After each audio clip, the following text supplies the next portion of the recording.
Bonjour, bienvenue dans ce premier numéro de Total Immersion, l'émission qui vous place au cœur de l'action. Chaque jour, ils garantissent notre sécurité. Vol, crime, kidnapping. Leur métier les amène souvent à faire face à des situations à haut risque. La police nationale de Paris a accepté de nous accueillir le temps d'une soirée afin de vous faire vivre au plus proche leur métier au quotidien. Vous allez découvrir dans cet épisode à quel point leurs soirées sont animées. Les deux policiers que nous avons suivis ont en effet dû gérer plusieurs conflits avec pour principaux protagonistes des individus du camp des Gitans, situé en périphérie de Paris. De simples insultes qui dégénèrent et amènent à une tentative d'homicide, des individus menaçants refusant toute intervention des forces de l'ordre, et pour finir, une panne de véhicule dans un lieu sensible. Vous allez voir comment nos forces de l'ordre réagissent face à de telles situations. Nous vous souhaitons un très bon visionnage sur TF1.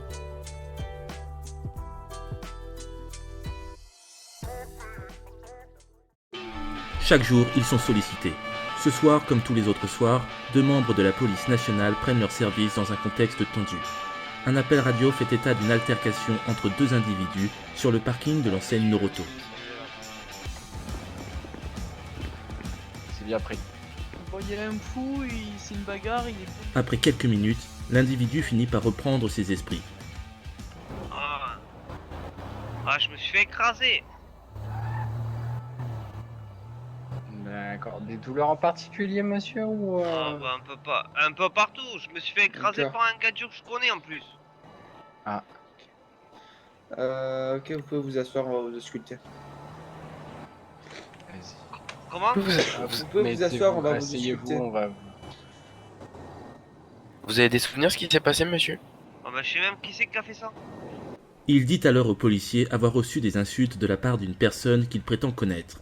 Suite à ces échanges, il se serait fait légèrement renverser. Et apparemment, il a précisé. prétendu savoir qui c'était qui l'avait agressé, ça. Je vous laisse prendre ça avec de l'eau. Ça va vous calmer un petit peu la douleur. Voilà. Ok. Ouais, Est-ce que vous souhaitez porter plainte, monsieur, ou pas? Non, t'inquiétez pas, je le retrouverai avant vous. Ouais, ça, je suis pas si sûr, par contre. Vous Si, avez une moi je femme suis sûr déclarée qu'il ou pas? habite dans mon camp, alors je vous garantis que je vais le trouver avant vous. Ça, on le sait bien. Est-ce que vous avez une entité à me déclarer? Moi? Oui.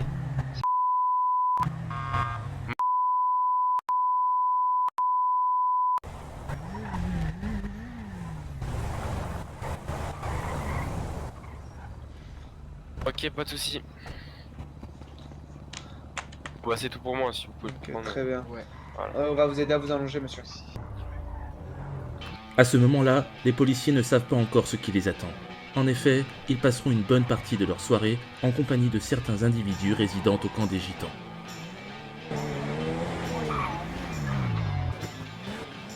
On va dévalorer.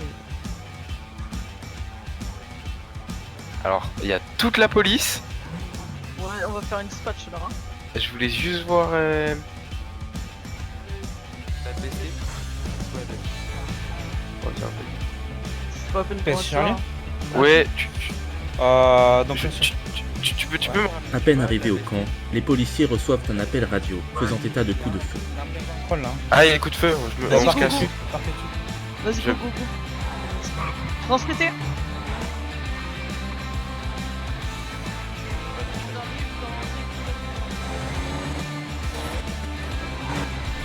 Ça dit quoi, pardon Pas habitué à ce véhicule là.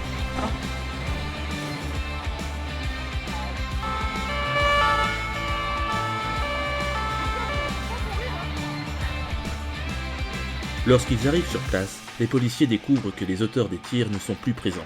Nous en profitons pour leur poser quelques questions. Vous avez souvent des appels comme ça le soirée? Ouais, le soir Surtout c'est en le soirée, moment ouais. le plus attentif. Ça Et, s'arrête presque. C'est ça. Il peut tout se passer. Hein. Après, ça dépend des soirs, oui. C'est pas un travail où on sait à l'avance quoi faire. Hein.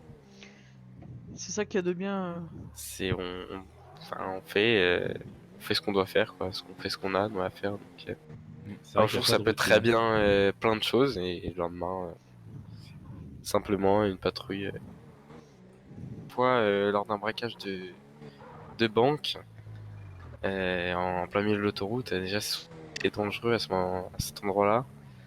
L'autoroute, c'est les véhicules passent vite, donc c'est dangereux à la fois pour nous, puis pour les personnes qui passent.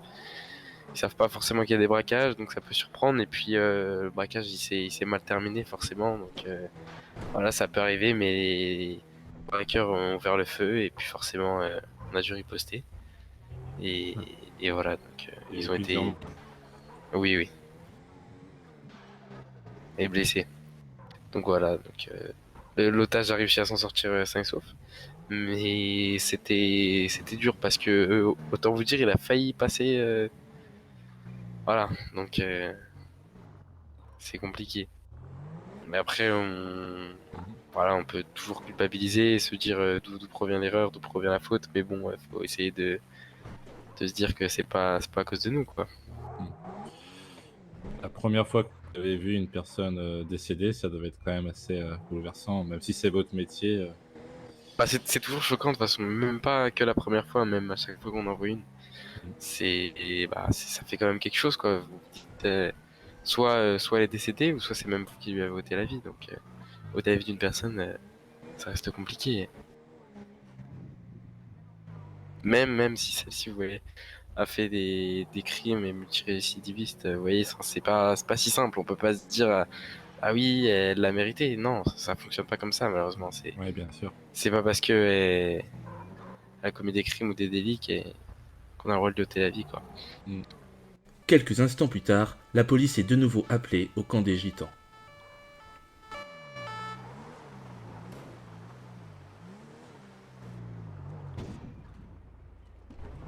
Disputateur. On se calme. Le chef, c'est qui là? C'est qui le chef? Y'a mon pote chef, mon copain. Y'a mon pote chef ici, mon frère. Alors, il n'y a pas de chef, c'est qui le responsable? Y'a 3 familles ici. Il y a bien quelqu'un qui gère toute la smala quand même. C'est toi qui gère tout? Oui, c'est moi qui gère tout. Donc maintenant, tu vas dire à tous tes hommes de se calmer parce que là, il y a un Tega à terre et j'ai un méga à terre. Oui. D'accord? Vous pouvez venir avec moi, s'il vous plaît? Eh, vous vous calmez, les gars, les putes morts là, qu'est-ce que vous faites là? C'est quoi ça, les gadgets de mort là? 2 secondes, le mail. Parce Alors que arrêtez de faire les mongols là, sinon c'est pas pour la peine carrément, je vous mange en douce et je vous sors en douce dehors. Alors arrêtez d'essayer d'écouter un petit peu carrément, je vous mange en douce, je vous jure carrément. Merci. Ils écoutent rien carrément, je vous jure, mais ils écoutent rien. Ils écoutent rien, Et bien embarquer tout le monde il faut carrément, je vous jure, c'est vrai, parce que moi, même moi il m'accorde au respect, carrément, je m'accorde respect. Il me manque de respect carrément, moi je tourne ma mère et moi je tourne ma mère, leur propre tante carrément, je vous jure, c'est vrai, c'est même pas normal. J'ai mis une calotte, pourquoi j'ai mis une calotte à l'autre tête de mort? Parce que quoi, il me manque de respect. On est parti sur une base de confiance, vous et moi. Je vous ai démenotté. Bien sûr, bien sûr. Donc pourquoi maintenant j'ai un gars à terre?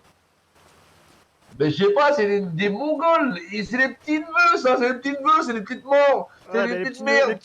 Mais embarquez tous les petits neveux, embarquez tout le monde, je vous le dis. Déjà, il y en a un qui part et l'autre il est à terre. Il y a un petit neveu, il est séché. Et bah écoutez, nickel, bah c'est tant mieux comme ça c'est mieux, comme ça je vous le dis. Donc, quand et embarquez le gars à terre, embarquez-le en même temps, traînez-le avec la crochet d'attelage jusqu'au bout de chez vous là. Si c'est des manches morts comme ça. Les pompiers arrivent, ils vont le soigner. Bah, donc, une fois que c'est debout, vous vous emmenez si possible, parce que moi je vous le dis, c'est des très zombies. Vous en occuperez. Parce que maintenant, à cause de lui, j'ai un gars à terre. Bah oui, bah voilà, bah je vous le dis.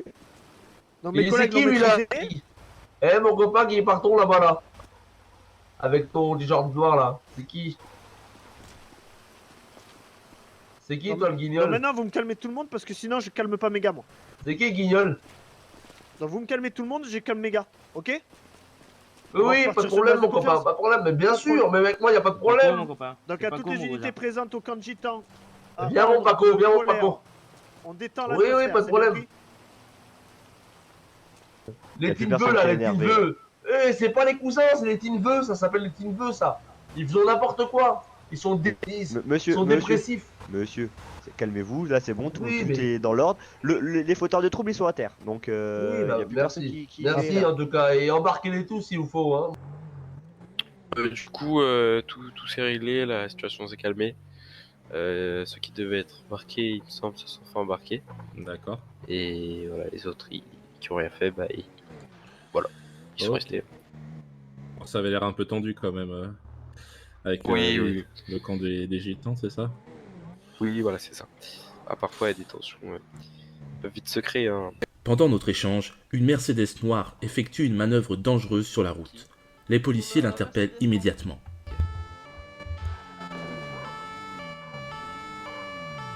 Sur le côté, monsieur, s'il vous plaît. Et puis attaque. Bonsoir, monsieur. Bonsoir.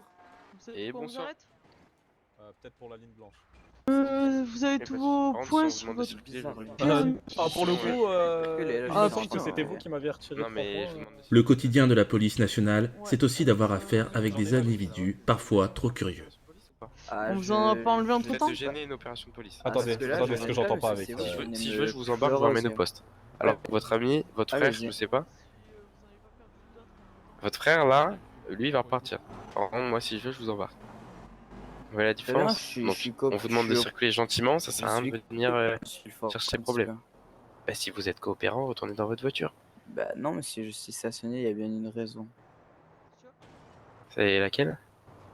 Ah, ça après, monsieur, ça vous regarde pas, c'est pas vie privée, hein. Vous n'êtes pas enquêteur.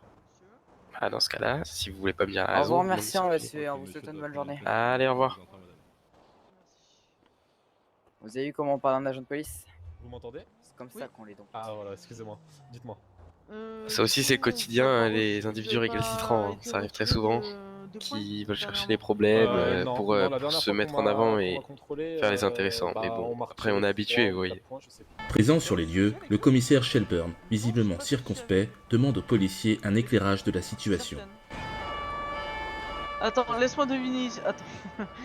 Ok, j'ai compris ce qui s'est passé. Tu sais quand ils font un demi-tour sur une ligne blanche en plein milieu de la route, tu trouves ça normal toi? Non. D'accord. Est-ce que tu trouves ça normal qu'ils roulent comme des fatigués alors qu'ils sortent d'un contrôle routier? Non plus. Voilà. Est-ce que tu trouves ça normal que sur l'autoroute à 150 ils me fassent des queues de poisson et en plus ils disent que c'est de ma faute qu'ils me fassent des queues de poisson? Je vois pas la situation, mais peut-être. Non, mais ça m'est arrivé, donc non, je leur en veux pas personnellement. C'est juste qu'ils nous cherchent des noises depuis des semaines et des semaines. Et que voilà, là ils ont fait une connerie, je les attrape sur le fait, c'est tout. Moi j'ai rien fait, je fais mon travail, directeur. Hein. Non, mais pas de problème, t'inquiète pas. Alors que nous reprenons la route, un imprévu va se produire. Le véhicule de la police nationale tombe en panne. Ah ouais, bah tant mieux, hein. Il roule, il se prend un poteau. Il s'est passé quoi? Tu vois pas? Comble de l'ironie, le véhicule tombe en panne tout près du camp de gitans. Ces derniers ne manquent pas d'intervenir pour proposer leurs services, plus ou moins honnêtes. Ah, moi je vous en fais une de facture. Hein. Ah, vous travaillez Ah non, mais je vous en fais une au bloc. Hein. Ouais, parce que moi ils répondent pas. Ah bah, gentiment de rester sur la route. Vous avez pas le droit de rester sur la route comme ça. Si c'est mon coin, Essaye de les contacter toi en cas de retour parce que moi ça peut pas l'air de... Mais les policiers ne sont pas encore au bout de leur surprise. Certains membres du camp semblent s'amuser de la situation et en profitent pour abîmer leur propre véhicule. Et pendant ce temps... Arrêtez là. Aidez-moi, non. Vous allez niquer le frein, moi. C'est un frein je suis trop musclé. Oui. Bah, ça change rien, hein. Format électrique ou format normal. T'es un super héros, moi. Essayez de la porter peut-être si vous arrivez à la pousser. Ah peut-être, ouais, je vais essayer. Sur le trottoir, allez, sur le trottoir. J'étais en train de vous réparer l'auto, vous êtes Non, allez, sur le trottoir. La situation devient légèrement tendue. Les individus redoublent d'imagination pour provoquer la police, qui peine à les faire retourner sur le trottoir. Je suis assez grand, je suis majeur. Est-ce que vous... Ça que vous êtes sur la route. Ouais. Vous entravez ma le code. route ici, je l'ai payé. Non, c'est pas votre route, monsieur. Je l'ai payé. Je vais la bloquer avec une caravane, vous allez voir. Ça va être bloquez-la avec une caravane pour des amendes. Bon, ça va être très compliqué. Finalement, la fourrière interviendra quelques instants plus tard pour remorquer le véhicule. Les policiers, eux, ont repris leur service à bord d'un autre véhicule, mais avec la même routine.